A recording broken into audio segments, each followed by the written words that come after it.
नमस्ते बच्चों, आज हम मानव की सूंझ नामक पाठ के प्रश्न और उत्तर देखेगा।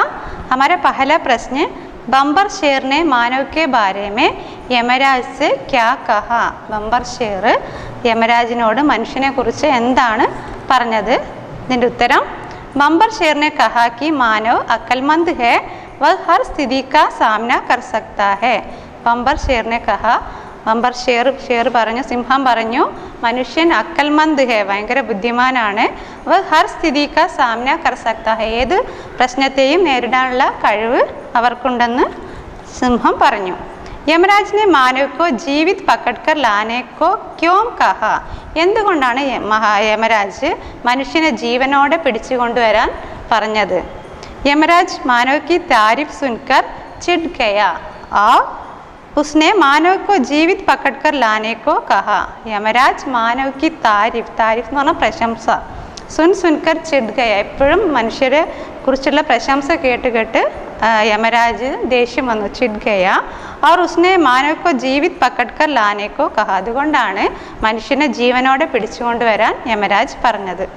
तीसरा प्रश्न, ധീരജ് കഹാം കാം करता था? എവിടെയാണ് ധീരജ് ജോലി ചെയ്തിരുന്നത്? ധീരജ് സൂചനാ പ്രസാരൺ കഷ്മേ കാം करता था. ബ്രോഡ്കാസ്റ്റിംഗ് മേഖലയിലാണ് ധീരജ് ജോലി ചെയ്തിരുന്നത്.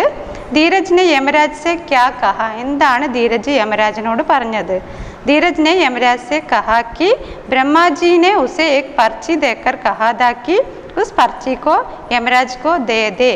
യമരാജിനോട് പറഞ്ഞത് എന്തെന്ന് വെച്ചാൽ, ബ്രഹ്മാവ് അദ്ദേഹത്തിന് ഒരു സ്ലിപ്പ് കൊടുത്തിട്ടുണ്ട്, ആ സ്ലിപ്പ് യമരാജന് കൊടുക്കണം എന്നാണ് ബ്രഹ്മാവ് പറഞ്ഞത്. പർച്ചിമേ ക്യാ ലിഖാത? എന്താണ് പർച്ചിയിൽ എഴുതി, അതായത് എന്താണ് ആ സ്ലിപ്പിൽ എഴുതിയിരുന്നത്? പർച്ചിമേ ലിഖാതാക്കി ഇസ് വ്യക്തി को यमराज की गद्दी पर बिठा दिया जाए और यमराज स्वयं ദോർബാൽ ബൻകർ കടേ രഹേ. പർച്ചിയിൽ എഴുതിയിരുന്നത് എന്തെന്ന് വെച്ചാൽ, ഈ വ്യക്തിയെ യമരാജിൻ്റെ സിംഹാസനത്തിലിരുത്താനും അതുപോലെ യമരാജ് സ്വയം ദോർബാലകൻ, കാവൽക്കാരനായിട്ട് നിൽക്കുവാനുമാണ് പറഞ്ഞത്. ബ്രഹ്മാജിനെ മാനവ്ക്കെ ബാരമേ ക്യാ കഹ? ബ്രഹ്മാവ് മനുഷ്യനെ കുറിച്ച് എന്താണ് പറഞ്ഞിരിക്കുന്നത്? ബ്രഹ്മാജിനെ കഹാ കി മാനവ് വാസ്തവമേ യോഗ്യ ഹെ, മനുഷ്യൻ നല്ല യോഗ്യനായ വ്യക്തിയാണെന്നാണ് ബ്രഹ്മാവ് മനുഷ്യനെ കുറിച്ച് പറഞ്ഞത്. और നെക്സ്റ്റ് ക്വസ്റ്റ്യൻ, കിസ്നെ കിസ്സെ കഹ? Who said to whom? ആര് ആരോട് പറഞ്ഞതാണെന്നാണ് എഴുതേണ്ടത്. അരെ ജംഗൽ കെ രാജ, യെ മേ ക്യാ ദേഖ് രഹാ ഹും, കൽ ഹാത്തി മർക്കർ യഹാം ആയ और ആജ് തും? ഇത് ആരോട് പറഞ്ഞതാണ്? ഇത് യമരാജിനെ ബംബർ ഷേർ സെ കഹ. ജീവിത് പർ ആജ് തക് തോ ഐസാ കബി നഹി ഹുവ? ഇത് പറഞ്ഞിരിക്കുന്നത് ജീവനോടെ ആരോടെ പറഞ്ഞതാണെന്നാണ് ക്വസ്റ്റ്യൻ. യമദൂതിനെ യമരാജ്, യമദൂതന്മാർ യമരാജിനോട് പറഞ്ഞതാണ് ഈ ക്വസ്റ്റ്യൻ. पता नहीं आजकल कितनी कितनी इमारतें बनती जा रही है और नाम भी बड़े बड़े सुंदर है, चंद्रलोक, इंद्रलोक, यमलोक और ये यमजी कौन है? അതായത് എന്തെല്ലാം ഇമാരത്ത് എന്ന് പറഞ്ഞാൽ ബിൽഡിങ്, എന്തെല്ലാം ബിൽഡിങ്ങുകളാണ് ഉണ്ടാക്കിയിരിക്കുന്നത്. അവയ്ക്ക് വളരെ മനോഹരമായ പേരുകളാണ്. ചന്ദ്രലോകം, ഇന്ദ്രലോകം, യമലോകം. ഈ യം എന്ന് പറഞ്ഞാൽ യമൻ എന്ന് പറഞ്ഞാൽ ആരാണ് എന്നുള്ള ചോദ്യം ചോദിച്ചത് ധീരജാണ് ചോദിച്ചത്. ധീരജിനെ യമദൂത് സെ, ധീരജ് യമദൂതന്മാരോട് ചോദിച്ചതാണ്. ആജ് ഇസ് ഗദ്ദി പർ ബൈഠിയെ മേ ദോർ പർ ജാത്താ ഹും? അങ്ങ് ഈ സിംഹാസനത്തിൽ ഇരുന്നോളൂ, ഞാൻ ദ്വാർ പർ ജാത്താ ഹെ, ഞാൻ ഡോറിൻ്റെ അവിടേക്ക് പോവുകയാണെന്ന് പറഞ്ഞത് യമരാജിനെ ധീരജ് സെ കഹ. വാഹ് മാനവ്, ഹം തുമാരി യോഗ്യത കോ ദേഖ് പ്രസന്ന ഹുയി മാംഗോ ക്യാ മാംഗ്തേ ഹോ? മനോഹരമായിരിക്കുന്നു മനുഷ്യ, നിന്റെ യോഗ്യത എനിക്ക് മനസ്സിലായി, നിനക്ക് എന്ത് വരമാണെന്ന് വേണ്ടതെന്ന് ചോദിച്ചത് ബ്രഹ്മാനെ ധീരജ് സെ, ബ്രഹ്മാവ് ധീരജിനോട് ചോദിച്ച ചോദ്യമാണ്. നെക്സ്റ്റ് ക്വസ്റ്റ്യൻ, റിക്ത് സ്ഥാൻ की पूर्ति कीजिए. फिल इन द ब्लैंक्स ആണ് ക്വസ്റ്റ്യൻ. एक शेर मरकर डैश के पास पहुंचा. एक शेर मरकर यमराज के पास पहुंचा. उसके दिमाग में कई प्रकार की डैश और डैश आती रहती है. उसके दिमाग पर कई प्रकार की योजनाएं और नीतियाँ आती रहती है. इस तमाम सृष्टि के डैश हम है, इस तमाम सृष्टि के दंड विधायक हम हैं.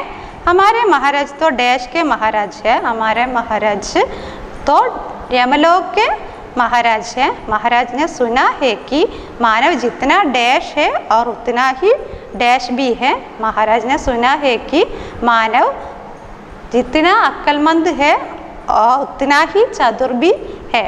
इसका अर्थ यह हुआ कि व्यक्ति बहुत ही डैश डैश डैश और कबड्डी है। इसका अर्थ यह हुआ कि व्यक्ति बहुत ही चतुर धूर्त स्वार्थी और कबड्डी है।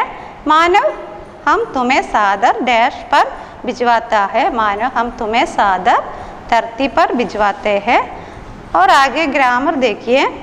प्रत्यय എന്താണ് പ്രത്യയം എന്ന് പറഞ്ഞാൽ प्रत्यय वे शब्दांश है जो किसी शब्द के पीछे लगाए जाने पर उस शब्द के अर्थ में परिवर्तन लाते हैं। അതായത് പ്രത്യയം എന്ന് പറഞ്ഞാൽ ഏതെങ്കിലും ശബ്ദത്തിൻ്റെ അവസാനം ചേർത്തിട്ട് അതിനുള്ള അർത്ഥം വ്യത്യാസം വരുന്നതാണ് പ്രത്യയം. എക്സാമ്പിൾ തന്നിരിക്കുന്നത് विज्ञान प्लस एक वैज्ञानिक। उदाहरण के अनुसार लिए गए प्रत्ययों के दो दो शब्दों का निर्माण कीजिए. നിങ്ങൾക്ക് തന്നിരിക്കുന്ന ഉത്തരങ്ങൾക്ക് പോലെ തോന്നിക്കുന്ന രണ്ട് സെൻറ്റൻസ് വേർഡ്സും കൂടി നിർമ്മിക്കാനാണ് പറഞ്ഞിരിക്കുന്നത്. ദായക് എന്ന് പറഞ്ഞാൽ ലാഭദായക്, അതുപോലെ फलदायक और सुखदायक, धार्मिक, आर्थिक और राजनीतिक, सुरक्षित, इच्छित और व्यवस्थित, मिठाई वाला, खिलौने वाला, सब्जी वाला, खुशबूदार, दुकानदार, किराएदार. और आगे देखिए, जिस वाक्य से काम के होने के बारे में बताया जाता है उसे विधानवाचक वाक्य कहते हैं. जिसमें काम को न होने का बोध हो उसे निषेधवाचक वाक्य कहते हैं. जिस वाक्य में प्रश्न किया जा रहा है उसे प्रश्नवाचक वाक्य कहते हैं.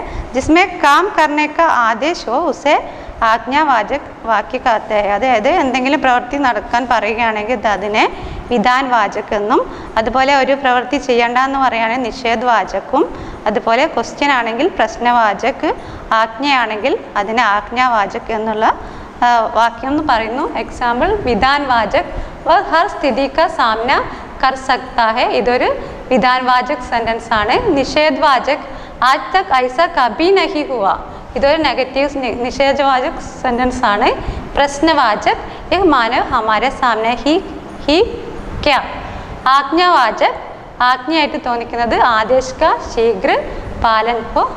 बच्चों आप इस पाठ का उत्तर और ग्रामर लिखकर पढ़िए. धन्यवाद.